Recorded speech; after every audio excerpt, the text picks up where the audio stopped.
Welcome back to the pod, PERK'S reCAP podcast. Got the long ride home. Figured, you know what? Let me press record. Give some thoughts on the Yankees coming up here. The season's about to start. They've already started spring training games, and how I'm feeling going in and coming off the off season they had. So I figure I'll give some thoughts here, and open up a discussion maybe if you guys want to comment on the comments or leave me some comments on YouTube or wherever. Anyway, um, listen, as a Yankee fan,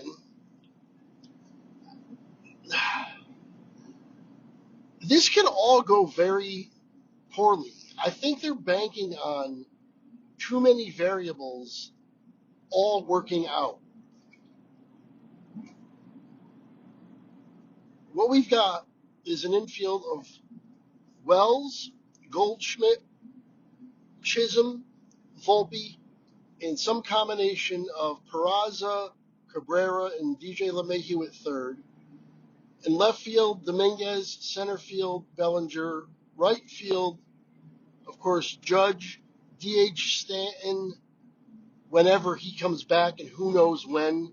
It seems to be that he has these injuries, and they don't seem to be all that big of a deal, but all of a sudden he'll miss 2 months. So he's got like tennis elbow in both elbows, and they're saying it's very likely he's going to start the season on the IL. And with this guy, what happens is, he'll start the season on the IL. It's just tennis elbow. He might have even been able to play through it if it was like the playoffs or whatever. So you don't think it's that serious. And then all of a sudden you roll around, it's June 1st, and he's still not back yet. I could see that scenario playing out. And they really don't have a DH without it. I mean, obviously, they can rotate people, especially Judge, to DH. But when you do that, who are you playing? You're playing Trent Grisham. Trent Grisham's been terrible at the plate. I mean, he's shown some pop here and there, but for the most part, he hasn't been a good player. He hasn't been a good hitter with the Yankees at all. You could play Cabrera in the outfield some if you want, but you want to play two of Cabrera, DJ, or Peraza? Because one of them's still got to play third. If you play Cabrera in the outfield and let Judge DH some, that means you're playing Cabrera and either DJ or Peraza. I'd rather just try to just play one of those guys if I can at all help it. So there's a problem there. And let's face it, Stanton in the postseason is where he makes his money. Obviously, he's proved it over and over. The postseason, he really shines.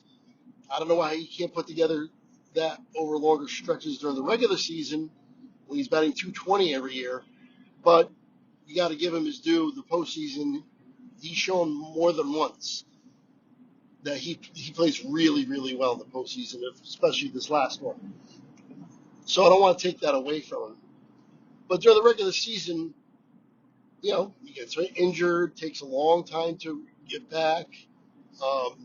And when he's in there, he'll get a hold of a few here and there. He gets a regular day off once a week at least.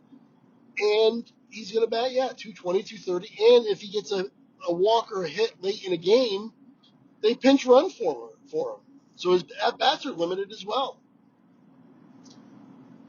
But the thing is, the way this could go bad is we'll leave Judge out of it. Judge is Judge. I don't know if, he's getting to be the, towards his mid-30s now. Coming off an MVP year, can you expect another type of year like that? Probably not, but I'm not expecting a big fall off. Aaron Judge, I'm expecting him to be around 300 with, 45 to 50 homers. Well over 100 RBIs, well over 100 runs. If that's another MVP season, then so be it. Maybe they'll throw in 10 steals. Something like that. But, coming into last year, I was expecting anywhere from 50 to 55 homers. Now I think the top is around 50. coming into his age 33 season. But whatever, 50 home runs, you're going to take it every time. That's not the problem. But the way it goes bad is, let's say, while Goldschmidt is really good with the glove still, and that can stay. That usually is the last thing to go for a first baseman. He can scoop them and all that. I think he'll be fine at first, and it might even be an upgrade, and stay that way. But there's a chance he's completely washed at the plate. I mean, this could go bad where, what if he bats 230? I mean, last year he wasn't far from that. Or was he at that? I'm not even entirely sure. I'm sorry. Normally I would have notes. I'd be able to cite specific things. But regardless, his batting average really tanked last year. And it could tank further. It's not like he's a lefty. He's a righty. What if he goes 225 to 235 with 20 homers? That's basically what Rizzo was giving you. So it's just an extension of Rizzo. I don't really expect more than that. And that's going, and the average is worst case scenario, but best case scenario is what, 250? So even that's nothing special. So there you go. So now Chisholm, where it goes bad with him, possibly, is first of all, he's got to stay healthy. That's been a challenge for him.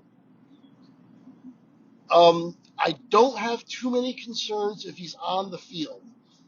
He's not going to bat 300. It could go bad for him. Instead of batting 250, 260, maybe he bats 240. Instead of the crazy home run pace he was on when he went to the Yankees last year, which was like a 35 homer pace. Maybe he hits 25, which is still pretty good, but he is left-handed in that stadium, so he should be able to get a hold of 25 and steal, again, depending on health, 35, 40 bases. That's a solid year. 250, 30-30 out of your second baseman, you're going to take that. And I kind of think that's what he's going to do as long as he's healthy. So health can derail him. Maybe the batting average goes down a little bit. Could be a little bit of a detriment. Volpe, I liked what I saw in the playoffs, but is it entirely possible? Like, they're totally banking on him improving at the plate. They totally are banking on this happening. But what if it doesn't? He's a 230 hitter. That means 230 hitter at short, 230 hitter potentially at first, 240 hitter potentially at second, maybe 250 at second to be a little more realistic. And the home runs and steals for Volpe, 20-20, that range, 18-25, 18 homers, 25 steals, something like that. Decent glove. I'm not even going to touch on Cabrera and LeMahieu. I mean, whoever plays between them, Peraza, Cabrera, and LeMahieu, there's no evidence to suggest any one of them is going to bat higher than 230 or 240. So your entire infield is all batting 230 or 240, with maybe the exception of Jazz, but he's not, out of that completely. He might actually be in the 240 range as well. And then you got Wells, coming off a really nice rookie season, but he batted 230. You got a bunch of 230 hitters in the infield. Wells showed some pop. Could he hit 20 homers? I think he could. Is he probably going to bat 230? I think he is. Jason Dominguez. First of all, can he stay in the outfield with the way what he's showing in left field? Apparently, he worked on left field all off season, and then he loses the ball in one of the first games in spring training. Loses the ball in the sun, and it lands right beside him. Another flub. He's just not a good outfielder. He's horrible out there. So he might get pulled for defensive purposes late in games.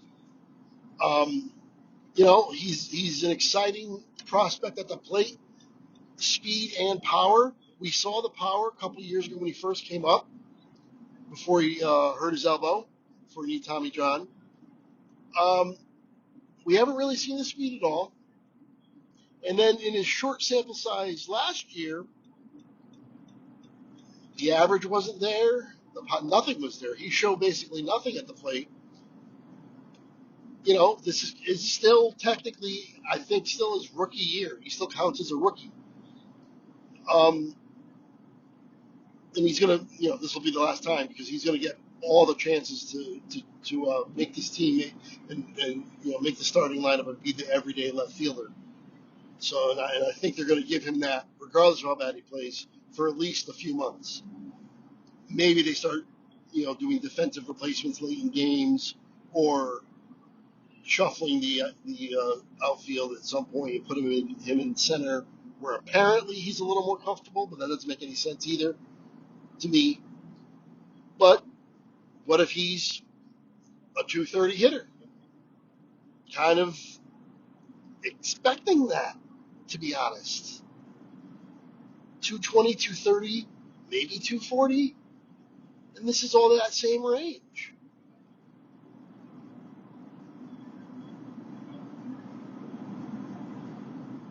He can go. What if he goes 235, 20 homers, 15 steals? That is a absolutely viable outcome for him this year as a rookie trying to make his way through his first full season in the majors, finding his way. Remember, Volpe came on pretty well in his rookie year, then faded and ended up batting 220 something his rookie year. And last year he batted 240 something. But everybody's under 250 at this point. Cody Bellinger, he's a mystery to me. Because, we're talking about an MVP here who's not 37 years old or 36, like Paul Goldschmidt was an MVP, but that was years ago when he's well past his prime. Cody Bellinger is not. He's younger than Judge. I think he's 30, maybe 31. Maybe even 29, something like that. He's in that range. Again, I didn't take notes. I'm just doing this off the cuff. He's in that range. Plenty young enough to have a good year. He's probably going to provide you with 15 to 20 steals, which is good. He can also play some first base if need be, if Goldschmidt really flounders or gets hurt. Then you got to shuffle everybody around.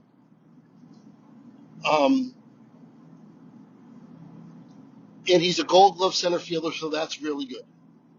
He's a really good fielder, which is excellent. He's going to need to help Dominguez out as much as possible. Judge is fine and right on his own. But, Cody Bellinger, after his MVP year, in a 50 home run season year, went completely in the tank where he was like one of the worst hitters in baseball for like 3 years, batting under 200. He finally comes out of that a little bit, but he's not the same guy. He's more like a 20 homer guy, a 250, 260 average, maybe 270. Now, he's a left-hander in Yankee Stadium, so of course you've got the short right field, the right porch, and in right field for the Yankee Stadium. I'm going to give him a few extra homers. Can he get up to 25 to 30? I think that's possible. But could he also bat 240? That's possible. So you could potentially have Aaron Judge batting 300. The next two guys batting around 250 and I'm not going in batting order, just I'm going in order of batting average. The next highest guy would be batting 250, chances are. And another guy in that same range, between Bellinger and Jazz. And then 240, 230, 240, 230, 230, 230. Automatic outs. There was a few years ago where the Yankees seemed like the bottom of their lineup was just littered with these minor leaguers who couldn't do it, and they were automatic outs, and everybody was batting 230 and 220, and it was awful. 220, 210. They had one of the worst offenses. It was Aaron Judge and a bunch of garbage, and we could potentially have Aaron Judge and a bunch of garbage. They are banking on Jazz batting 260 to 270 with 30 home runs, 30 steals. They're banking on Goldschmidt somehow finding the fountain of youth and hitting 25 to 30 homers and batting 260 to 270. Maybe steal a few bases. They're thinking, Volpe found something in the postseason there, and he's in about 260, 270 with 2020, 2025, something like that. 20 homers, 25 steals, maybe 30 steals, 20 homers with a 260 average. They think, they're banking on Wells not declining or staying the same, improving on that 230 average, going up to 250. They always look at all the stuff through rose-colored glasses. They think Dominguez is going to figure it out in left field and be fine and bat, 260, 270, maybe 250, be a little realistic. And they think Bellinger could possibly, be a 30 home run guy and 275, 280 guy. I'm just saying, it's just as likely that happens that the other way happens. And in some cases, it's more likely that they fall the other way. And even if half of them go, even if half of them have what the year they kind of have, you're still going to have 3 or 4 guys at the bottom of the lineup batting 230. Automatic outs. And that's if 3 or 4 of those guys go well. That's counting on Jazz. That's counting on Bellinger. That's counting on Dominguez or Goldschmidt or Volpe. Somebody, 2 or 3 of those guys or Wells batting 250, 260, having respectable years, numbers. And like I said, what if they all go bad? Because that's what we've seen. We've seen it all go bad. They've all shown us that they can be 230 hitters. They might be 230 hitters. Then what? Then what do you do? Then you're screwed. Then it's Aaron Judge versus the world again. I don't know. I'm very, very leery of this lineup.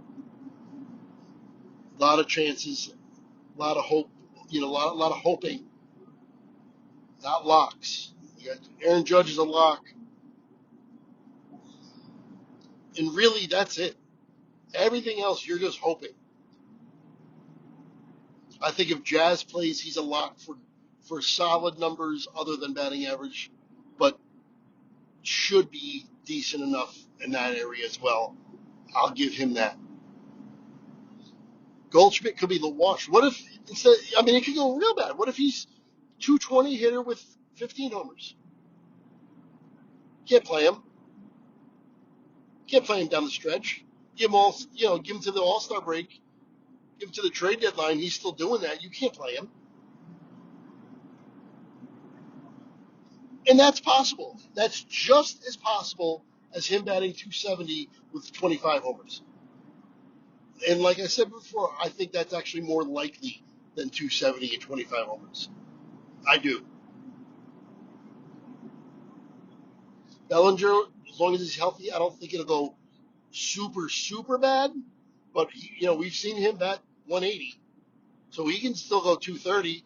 But I do think he'll have the power numbers because he's lefty and be serviceable and be really good in the outfield. So I think he's safe and relatively solid, but that batting average could still be terrible. And Dominguez, that left field could be messing with his head now. He's not good out there. He's out of position. And, he has not lit up the minors the way they built him up. He is not the way they built him up as this exciting young 30-30 guy. Like when we were hearing about him, I was thinking 280 to 290 batting average, 30 homers, 30 steals, cornerstone every year. I don't think that's ever going to happen for him. And I expect him to struggle this year. I really do. Because even what does the good side look like? If you want to be realistic, I'm not asking you to be like the Yankees. Be realistic. Realistically, a good season for him would be a 250 batting average with 20 to 25 home runs and 20 to 25 steals. 250, 20, 20. I would be surprised at. I don't think he's going to get there. Same thing for Volpe. That's what they're expecting. I'm not sure if they're going to get there. And third base is just going to be a disaster, no matter who's there. And when you got to, and now we got no DH until Stanton comes back, probably in June, which means we got to play two of those three third basemen who are horrible.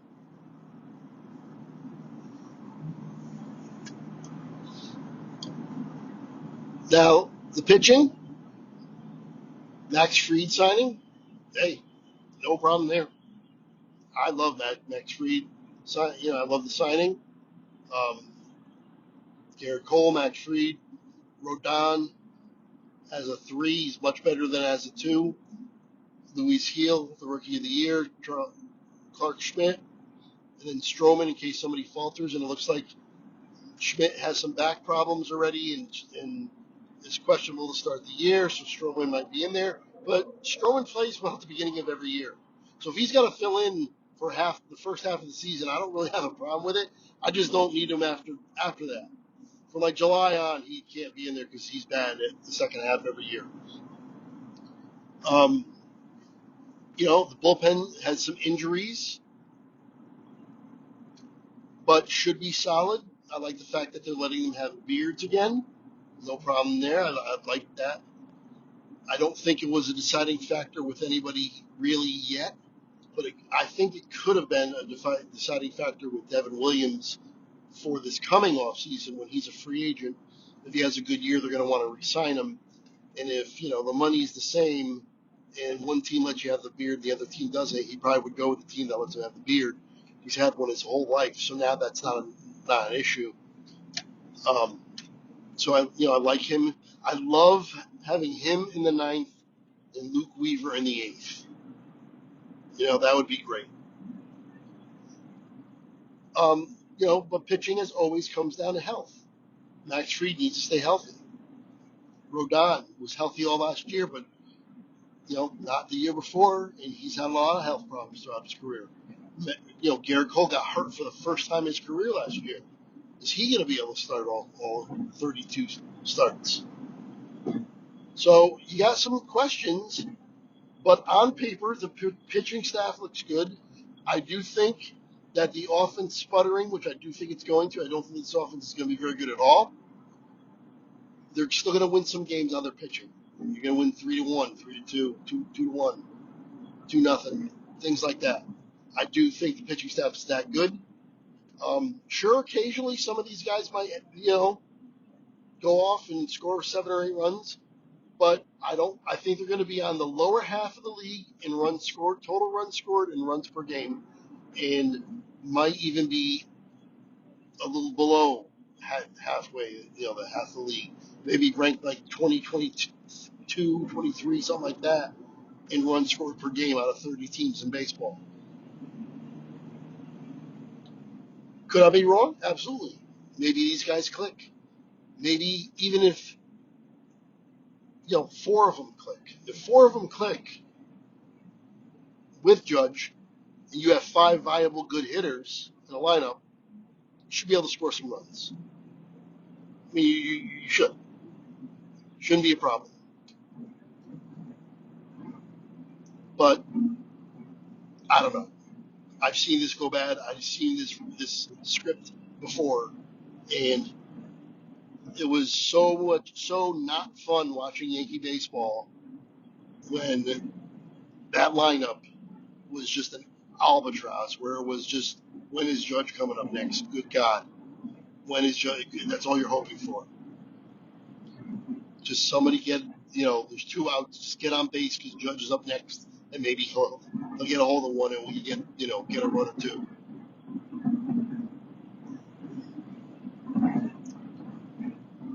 I don't want to do that again.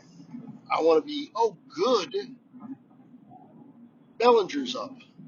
That's a good thing. Oh, good, Jazz is up. Oh, good, of course, Judge is up. Oh, good, Stanton is back, and he's up, and he's playing well.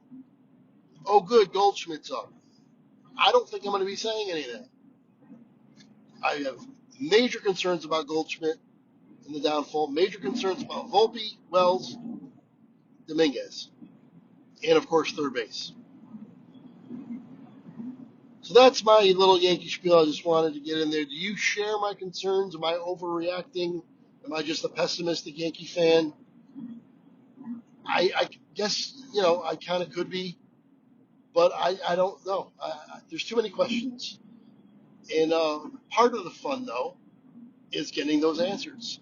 And we'll see. And I'm going to have podcasts like this discussing them because it's fun.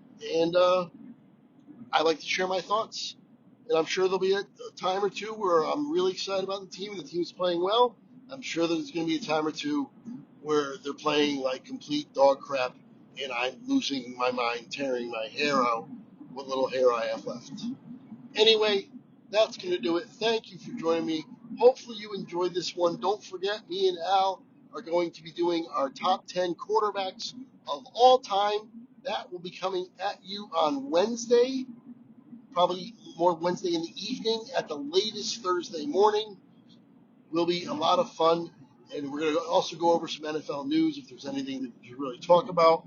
And then, of course, we're going to get into more NFL stuff in terms of the combine and free agency and all that good stuff that's coming up. And I will continue with baseball content. Me and Al will have some baseball content. And don't forget about Jordan, the Baseline podcast. I go on there a few times as well and share my thoughts with Jordan. And we do lists on his show. We do all kinds of stuff. So all kinds of content coming at you.